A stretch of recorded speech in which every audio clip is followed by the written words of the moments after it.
كفاني علم ربي من سؤالي. بسم الله الرحمن الرحيم. الحمد لله رب العالمين والصلاة والسلام على المرسلين والحمد لله رب العالمين. പ്രിയമുള്ളവരെ, അസ്സലാമു അലൈക്കും.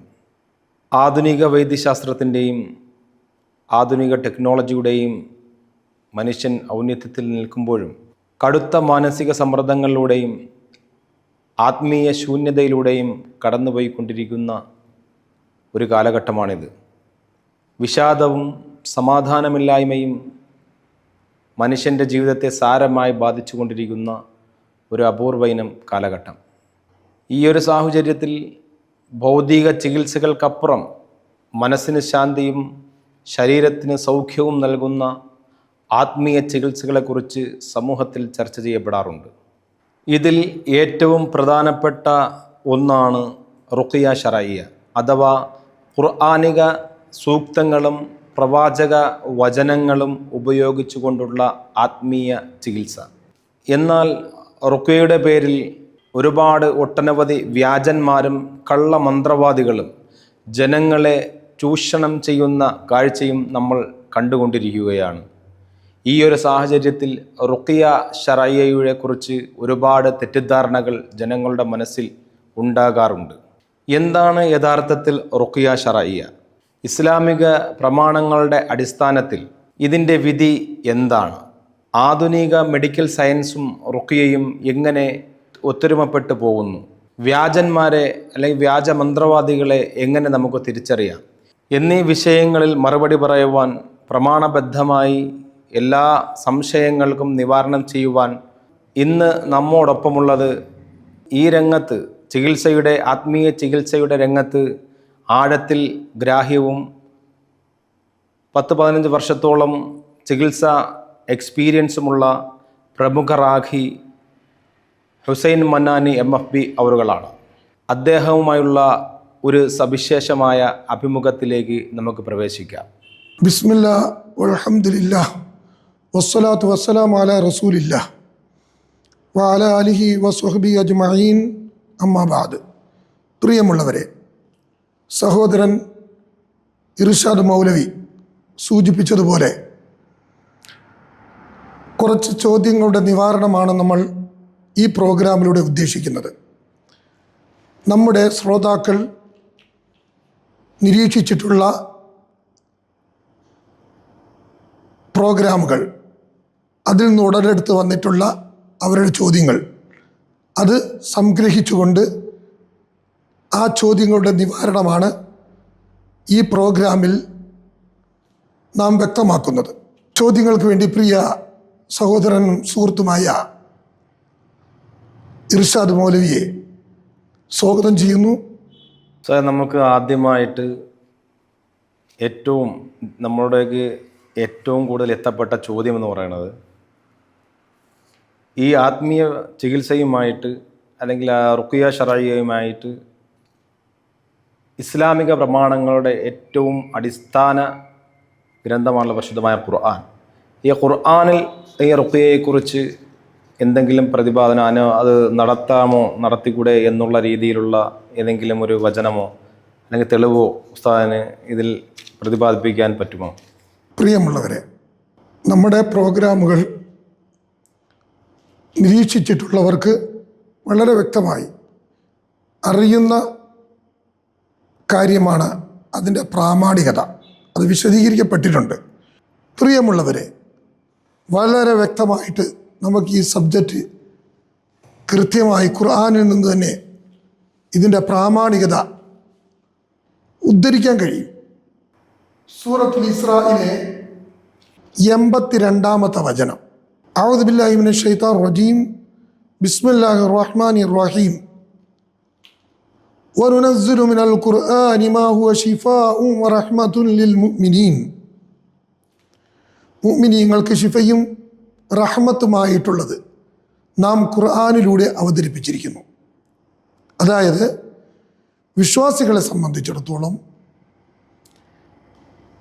അനുഗ്രഹീതമായിട്ടുള്ള കാരുണ്യമായിട്ടുള്ള വചനങ്ങൾ, അതുപോലെ രോഗശമനത്തിലുള്ള വചനങ്ങളും തൻ്റെ പ്രശ്നങ്ങൾക്കുള്ള പരിഹാരമായിട്ടുള്ള വചനങ്ങൾ ഖുർആനിലൂടെ നാം അവതരിപ്പിച്ചിരിക്കുന്നു എന്ന് അള്ളാഹു സൂറത്തുൽ ഇസ്രായിലെ 82-ാമത്തെ വചനത്തിൽ വളരെ വ്യക്തതയോടെ ഒരു വ്യാഖ്യാനം ആവശ്യമില്ലാത്ത തരത്തിൽ തന്നെ ഖുർആൻ നസ്സായിട്ട് തന്നെ അത് പറഞ്ഞിട്ടുണ്ട്. വേറെയും ആയത്തുണ്ട്. സൂറത്തുൽ ഫുസ്സിലത്തിൽ 44-ാമത്തെ വചനം, ഖുൽ ഹുവ ലില്ലദീന ആമനു ഹുദം വ ശിഫാ. ഖുൽ നബിയെ പറയുക, ഹുവ ലില്ലദീന ആമനു ഹുദം വ ശിഫാ. ഖുർആൻ വിശ്വാസികൾക്ക് ശമനവും സന്മാർഗവുമാണ്, ഹുദയും ഷിഫാവുമാണ്. അപ്പോൾ മനുഷ്യൻ്റെ ജീവിത സന്മാർഗം ആ ദർശനം വിശുദ്ധ ഖുർആൻ കാട്ടിക്കൊടുക്കുന്നു എന്നതിന് അപ്പുറം മനുഷ്യൻ അഭിമുഖീകരിക്കുന്ന അവൻ്റെ ദിനേനയുള്ള പ്രശ്നങ്ങൾക്കും രോഗങ്ങൾക്കുമുള്ള പരിഹാരം ഷിഫായിന് അങ്ങനെയാണ് അർത്ഥം. ശമനം എന്ന് പറയുമ്പോൾ രോഗശമനം മാത്രമല്ല, പരിഹാരം എന്ന അർത്ഥമാണ് ഷിഫായിനുള്ള അതിൻ്റെ ഭാഷ അർത്ഥം. അപ്പോൾ പരിഹാരമെന്ന് പറഞ്ഞാൽ മനുഷ്യൻ ഭൂമുഖത്ത് അഭിമുഖീകരിക്കുന്ന എന്തെല്ലാം പ്രശ്നങ്ങളുണ്ടോ അതിനുള്ള പരിഹാരമാണ് ഖുർആൻ. അപ്പോൾ ഈ ഖുർആനിലെ വചനങ്ങൾ വളരെ വ്യക്തതയോടെ നമുക്ക് പറഞ്ഞു തരുന്നത് ഖുർആൻ ഷിഫയ്ക്ക് വേണ്ടി, രോഗശമനത്തിന് വേണ്ടി, നമ്മുടെ പ്രശ്നപരിഹാരങ്ങൾക്ക് വേണ്ടി ആത്മീയ ചികിത്സ എന്ന നിലയിൽ ഉപയോഗപ്പെടുത്തണം എന്നുള്ള വസ്തുതയാണ്. ഇത് സഹോദരൻ ചോദിച്ചതുപോലെ ഖുർആനികമായ പ്രമാണമുണ്ടോ എന്നാണല്ലോ. ഖുർആനിൽ എത്ര വ്യക്തതയോടെ പറഞ്ഞോ അതേപോലെ വ്യക്തമായി ഹദീസുകളിലും എമ്പാടും ഇതിൻ്റെ തെളിവുകൾ പരന്നു കിടക്കുന്നു. സഹാബാക്കൾ ചികിത്സിച്ചത്, നബിതങ്ങൾ ചികിത്സിച്ചത് ആദ്യ കാലഘട്ടത്തിൽ, അതായത് പ്രവാചക നിയോഗത്തിൻ്റെ ആദ്യ കാലഘട്ടങ്ങളിൽ. ഇക്കാലത്ത് മന്ത്രവും ആത്മീയ ചികിത്സയും എന്തുമാത്രം വ്യാജവൽക്കരിക്കപ്പെടുകയും വ്യാജന്മാർ ശിർക്കും കുഫറും ഹറാമും ചേർത്ത് തന്നിഷ്ടങ്ങൾക്ക് വിധേയമാക്കി അതിനെ വികൃതമാക്കി നടപ്പിൽ വരുത്തുകയും ചെയ്യുന്ന അതേപോലെ തന്നെ നബിയുടെ കാലത്തും അതിനു മുമ്പുമൊക്കെ മന്ത്രത്തെ ദുരുപയോഗം ചെയ്തിരുന്നു. കുഫറും ശിർക്കും ഹറാമും ഒക്കെ കലർത്തുകയും ജിന്നുകളോടും മലക്കുകളോടുമൊക്കെ സഹായം അഭ്യർത്ഥിക്കുകയും ചെയ്യുന്ന മന്ത്രചികിത്സകൾ. അതുകൊണ്ട് തന്നെ ആദ്യ കാലഘട്ടത്തിൽ നബി സല്ലല്ലാഹു അലൈഹി വസല്ലമ മന്ത്രത്തെ നിരുത്സാഹപ്പെടുത്തിയിരുന്നു. എന്നാൽ സഹാബികൾക്ക് ഇത് ആവശ്യം വന്ന സന്ദർഭത്തിൽ അവർ ഉന്നയിച്ചു, നബിയെ ഞങ്ങൾക്ക് മന്ത്രത്തിൻ്റെ ആവശ്യമുണ്ട്, ചെയ്തോട്ടെ. അപ്പോൾ നബി സല്ലല്ലാഹു അലൈഹി വസല്ലമ സഹാബികളോട് പറഞ്ഞ വാക്കുകൾ ഹദീസിൻ്റെ പ്രാമാണികമായ ഗ്രന്ഥങ്ങളിൽ തന്നെ വ്യക്തമായി നമുക്ക് ഇങ്ങനെ വായിക്കാം. അലയ്യ റുക്കാക്കും ലാ ബഅസ ബിർറുക്കാ മാ ലം യകുൻ ഫീഹി ശിർക്കുൻ. സഹീഹ് മുസ്ലിമിൽ വന്ന ഹദീസാണ്. അലയ്യ റുക്കാക്കും, നിങ്ങളുടെ റുക്കിയകൾ നിങ്ങൾ എനിക്ക് കാണിച്ചു തരൂ. ലാ ബഅസ ബിർറുക്കാ, റുക്കിയ കൊണ്ട് യാതൊരു കുഴപ്പവുമില്ല. മാലം യകുൻ ഫീഹി ശിർക്കുൻ, അതിൽ ശിർക്കില്ലാത്തിടത്തോളം. അപ്പോൾ മന്ത്രം അതിൽ അള്ളാഹുവിനെ പങ്കുചേർക്കുന്ന കാര്യങ്ങൾ ഇല്ലാത്തിടത്തോളം കാലം അതിൽ ശിർക്കില്ല.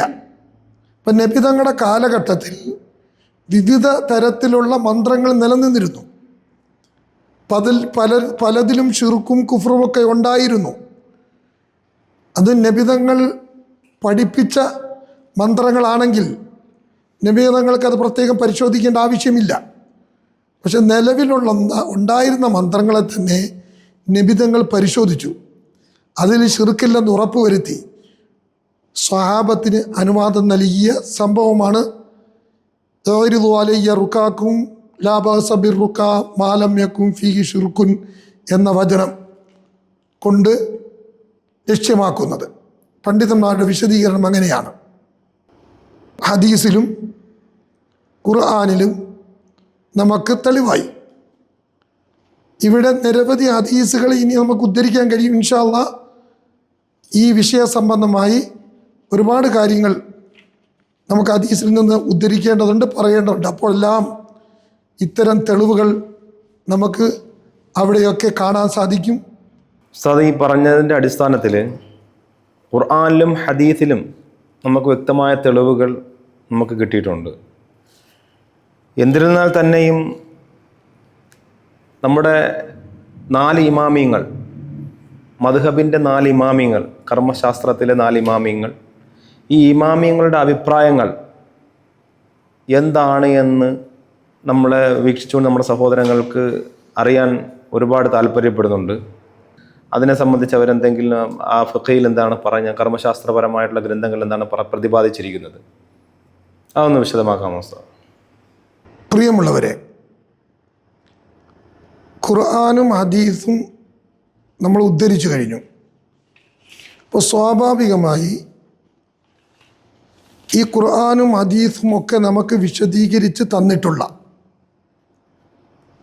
മഹത്തുക്കളായ മുൻഗാമികളായ ഇമാമുകൾ, ധാരാളം ഇമാമുകളുണ്ട്. അവരിൽ വളരെ പ്രധാനപ്പെട്ട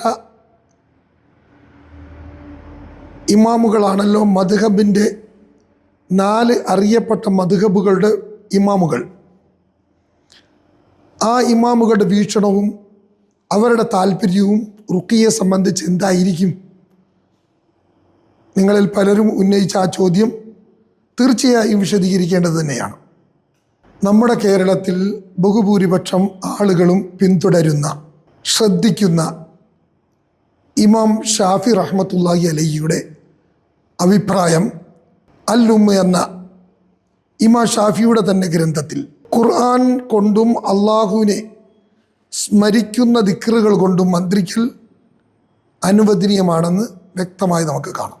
അതുപോലെ ഇമാം അബൂ ഹനീഫ റഹ്മത്തുള്ളാഹി അലൈഹി, കേരളത്തിലെ ഇമാം ഷാഫി റഹ്മത്തുള്ളാഹി അലൈഹിയെ പോലെയുള്ളൊരു വലിയ അനുയായി വൃന്ദമില്ലെങ്കിലും 2ാം സ്ഥാനത്ത് നിൽക്കുന്നത് ഹനഫി മദ്ഹബാണല്ലോ. ആ മദ്ഹബിൻ്റെ അഭിപ്രായ പ്രകാരം വിശുദ്ധ ഖുർആനിൻ്റെ വചനങ്ങൾ ഉപയോഗിച്ച് മന്ത്രിക്കൽ അനുവദനീയമെന്ന് തന്നെയാണ് നമുക്ക് കാണാൻ സാധിക്കുന്നത്. അത് ഫത്താവ ഹിന്ദിയ പരിശോധിച്ചാൽ ഹനഫി മദ്ഹബിൻ്റെ ഗ്രന്ഥമാണ്. എന്നാൽ അറബിയല്ലാത്ത, അർത്ഥമറിയാത്ത ഭാഷകളിൽ, അതുപോലെ അർത്ഥം ഗ്രഹിക്കാൻ കഴിയാത്ത വിദേശ ഭാഷകൾ കടത്തിവിട്ട മന്ത്രങ്ങൾ, അതുകൊണ്ട് മന്ത്രിക്കാൻ പാടില്ല എന്നാണ് ഇമാം അബൂ ഹനീഫ റഹ്മത്തുള്ളാഹി അലൈഹിയുടെ ഭാഷ്യം. അപ്പോൾ അറബി ഭാഷയിൽ അതുപോലെ ഖുർആൻ വചനങ്ങൾ കൊണ്ട് മന്ത്രിക്കുന്നത് അനുവദനീയമാണെന്ന് അദ്ദേഹവും അഭിപ്രായപ്പെടുന്നു. ഇനി മാലിക്കി മദ്ഹബിൻ്റെ അഭിപ്രായം, മാലിക്കി മദ്ഹബിലും ഖുർആൻ കൊണ്ടുള്ള മന്ത്രം അനുവദിക്കുന്നതായും, എന്നാൽ ജാഹിലിയ കാലഘട്ടത്തിലെ മന്ത്രങ്ങളോട് സാദൃശ്യമുള്ള രൂപങ്ങളും അടയാളങ്ങളും ഒഴിവാക്കണമെന്ന് നിർദ്ദേശിക്കുന്നതായും മുവത്ത പരിശോധിച്ചാൽ നമുക്ക് കാണാം. അതുപോലെ ഇമാം അഹമ്മദ് ബിൻ ഹംബൽ റഹ്മത്തുള്ളാഹി, ഹംബലി മദ്ഹബിൻ്റെ ഇമാം, അദ്ദേഹവും ഇത് കൃത്യമായി അനുവദിക്കുന്നുണ്ട്. എന്ന് മാത്രമല്ല, വെള്ളത്തിൽ ഊതി മന്ത്രിച്ച് കുടിക്കുന്നതിനെയും ഉപയോഗിക്കുന്നതിനെയും അദ്ദേഹം അംഗീകരിച്ചിരുന്നു. പ്രിയമുള്ളവരെ, മദ്ഹബി വീക്ഷണങ്ങൾ ഇത് തീർച്ചയായിട്ടും വളരെ പ്രധാനപ്പെട്ട ഒരു കാര്യമാണ്. കാരണം മന്ത്രം ഖുർആനും ഹദീസ് കൊണ്ടും തെളിഞ്ഞ കാര്യമാണ്. അതിനെ ഇമാമികളെങ്ങനെ മനസ്സിലാക്കി വിശദീകരിച്ചു എന്നുള്ളത് വളരെ പ്രധാനപ്പെട്ട കാര്യമാണ്. ആ കാര്യമാണ് ചെറിയ രീതിയിൽ സൂചിപ്പിച്ചിട്ടുള്ളത്. അതിൻ്റെ കൂടുതൽ വിവരണങ്ങൾ ഇനിയും നമുക്ക് വിശകലനം ചെയ്യേണ്ടി വരുന്ന സന്ദർഭങ്ങളിലാവാം. ഇനി മറ്റൊരു ചോദ്യത്തിലേക്ക് നമുക്ക് പോകാം. كفاني علم ربي من سؤال